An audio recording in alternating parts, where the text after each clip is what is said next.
প্রিয় দর্শক, কেমন আছেন? আশা করছি ভালো আছেন। আমেরিকা, ইরান, ইসরায়েল যুদ্ধ পরিস্থিতি, বর্তমান পরিস্থিতি নিয়ে কিছু কথা বলতে চাই। তার আগে বলে নেই, ইরান নতুন করে ইসরায়েলের বিমান ঘাঁটিতে ব্যালিস্টিক ক্ষেপণাস্ত্র হামলা চালিয়েছে এবং শক্তিশালী হামলা।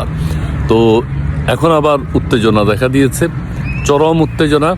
মার্কিন যুক্তরাষ্ট্রের প্রেসিডেন্ট বেনিয়ামিন নেতানিয়াহুকে রিকোয়েস্ট করেছেন যুদ্ধ না চালানোর জন্য, এবং সেটা তিনি রিকোয়েস্ট করেছেন। কিন্তু বেনিয়ামিন নেতানিয়াহু বলছেন যে কঠোর জবাব দিবে ইরানের বিরুদ্ধে। ঠিক আছে, আমরা সেটার জন্য অপেক্ষা করি। কিন্তু তার আগে বলে নেই, মার্কিন যুক্তরাষ্ট্রের প্রেসিডেন্ট এবং ইরানের মধ্যে একটা শান্তি চুক্তির ব্যাপারে ডোনাল্ড ট্রাম্প চেষ্টা করেছিলেন, কিন্তু সেই চেষ্টা ইরানের পক্ষে তো নয়, মার্কিন যুক্তরাষ্ট্রের পক্ষে সবগুলো শর্ত। কাজে ইরান সেটি মানবে না, অত্যন্ত স্বাভাবিক। ইরান তাদের কিছু শর্ত দিয়েছে মার্কিন যুক্তরাষ্ট্রকে, মার্কিন যুক্তরাষ্ট্র আবার সেই শর্তগুলো মানতে রাজি নয়। কাজেই উত্তেজনা অনিবার্য এবং যুদ্ধ পরিস্থিতি অনিবার্য, এবং তাই হচ্ছে। ঠিক আছে, এখন ইরান যখন ইসরায়েলে ব্যালিস্টিক ক্ষেপণাস্ত্র হামলা চালালো, তখন কিন্তু আবার উত্তেজনা ওই অঞ্চলে, চরম উত্তেজনা বিরাজ করছে। ইসরায়েল বলেছে কঠিন জবাব দেবে, কিন্তু কঠিন জবাব কিভাবে দেবে? এখন মার্কিন যুক্তরাষ্ট্র কি চায় সেটিও আমাদের দেখার বিষয়।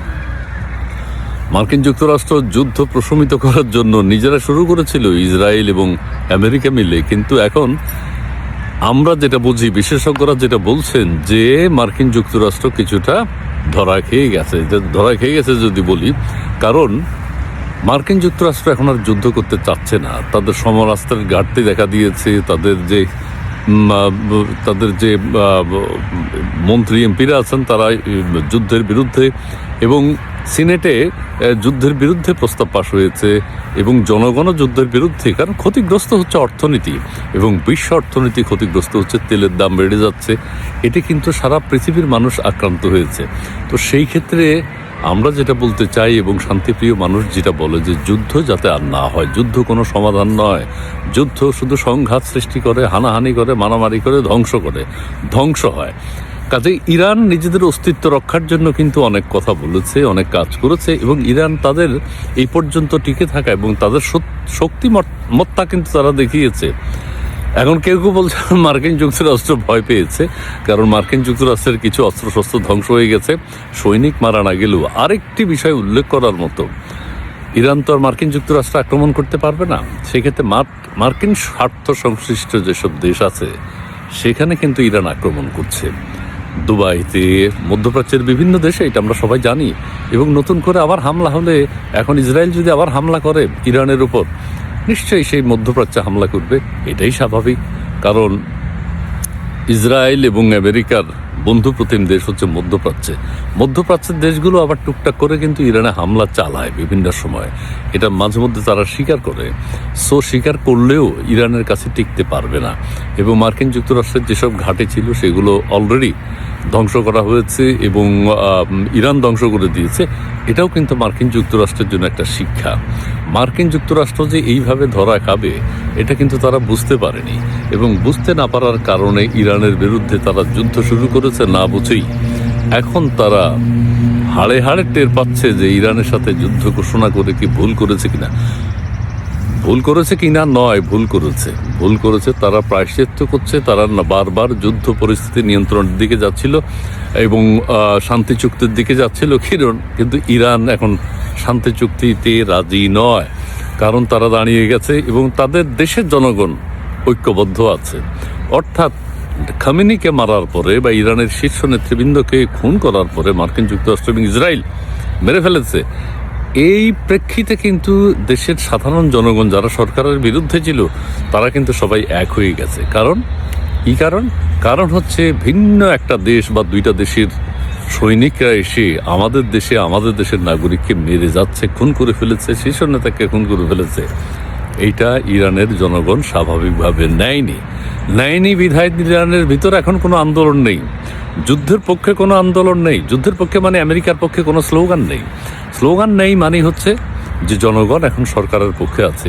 এবং আমরা এটাও দেখেছি যে বিয়ের অনুষ্ঠানে অস্ত্র নিয়ে গেছে, মানে তারা প্রশিক্ষণ নিচ্ছে। বিয়ে শাদী করছে, কিন্তু বিয়ে শাদী হচ্ছে, কিন্তু তাদের উদ্দেশ্য হচ্ছে না ইরানের পক্ষে তারা সংগ্রাম করবে, ইরানের পক্ষে তারা যুদ্ধ করবে। মার্কিন যুক্তরাষ্ট্র ইসরায়েল যেভাবে হামলা চালাক না কেন তারা প্রতিবাদ করবে, মোকাবেলা করার চেষ্টা করবে, সেটি আমরা এখন দেখছি। কাজে আমি আবারও বলছি, মার্কিন যুক্তরাষ্ট্র এক ধরনের নাকানি চুবানি খেয়েছে যে সব জায়গায় সব কিছু সহজ নয়। ইরানের বিরুদ্ধে তারা যে যুদ্ধ করেছিল সেই যুদ্ধে তারা এক ধরনের পরাভূত হয়েছে নৈতিকভাবে, এবং যুদ্ধাস্ত্র বা সমরাস্ত্রের দিক থেকেও তারা কিন্তু ক্ষতিগ্রস্ত হয়েছে। এটা কিন্তু বিশ্ববাসী দেখছে। মার্কিন যুক্তরাষ্ট্র বারবার কিন্তু একটা কথাই বলে, আমরা এখন আর যুদ্ধ চাই না। কেন যুদ্ধ চায় না? এটা ব্যয়বহুল এবং সারা পৃথিবীতে কিন্তু একটা তৈরি হয়েছে যে মার্কিন যুক্তরাষ্ট্রের বিরুদ্ধে তেলের দাম বেশি হলে জিনিসপত্রের দাম বেশি হয়ে যায়। এটা অত্যন্ত স্বাভাবিক ব্যাপার। তো সেই ক্ষেত্রে মার্কিন যুক্তরাষ্ট্র এখন আর যুদ্ধ যদি পরিচালনা, ইসরায়েল আবার অন্য দেশ, ইসরায়েল আবার ভিন্ন রকম। আমেরিকা ইসরায়েল একই, কিন্তু ইসরায়েল আবার বেশ আক্রমণাত্মক। কিন্তু আক্রমণাত্মক হলেও মার্কিন যুক্তরাষ্ট্র এখন বিচার বিবেচনা করছে আদৌ ইরানের বিরুদ্ধে যুদ্ধ করবে কি না। ইরান ইসরায়েলে ব্যালিস্টিক ক্ষেপণাস্ত্র চালিয়েছে তাদের বিমানবন্দরে। এটি কিন্তু ইরানের এক ধরনের শক্তিমত্তার পরিচয়। দেখা যাক আগামী দিনগুলোতে কি হয়, অর্থাৎ ইসরায়েল ইরানের উপর হামলা চালায় কিনা, এবং চালালেও সেটা কতদিন স্থায়ী হয়, এবং স্থায়ী হলেও সেটা কতটা শক্তিশালী, সেটাই এখন দেখার বিষয়। সবাই ভালো থাকবেন, সুন্দর থাকবেন, সুস্থ থাকবেন। তবে আবারও বলছি, আমরা যুদ্ধ চাই না। যুদ্ধ কখনো শান্তি আনতে পারে না। যুদ্ধ ধ্বংস, যুদ্ধ শুধু ধ্বংসই করে। যে মানবতা ধ্বংস, সভ্যতা ধ্বংস, পৃথিবীর সম্পদ ধ্বংস, মানুষ ধ্বংস, মানুষকে হত্যা করা হয় বিনা কারণে। সেই জিনিসটি আমরা চাই না, চাইতে পারি না, হয় না, হতে পারে না, কিন্তু হচ্ছে। আমরা দেখছি, এটা দুঃখজনক ঘটনা। ধন্যবাদ।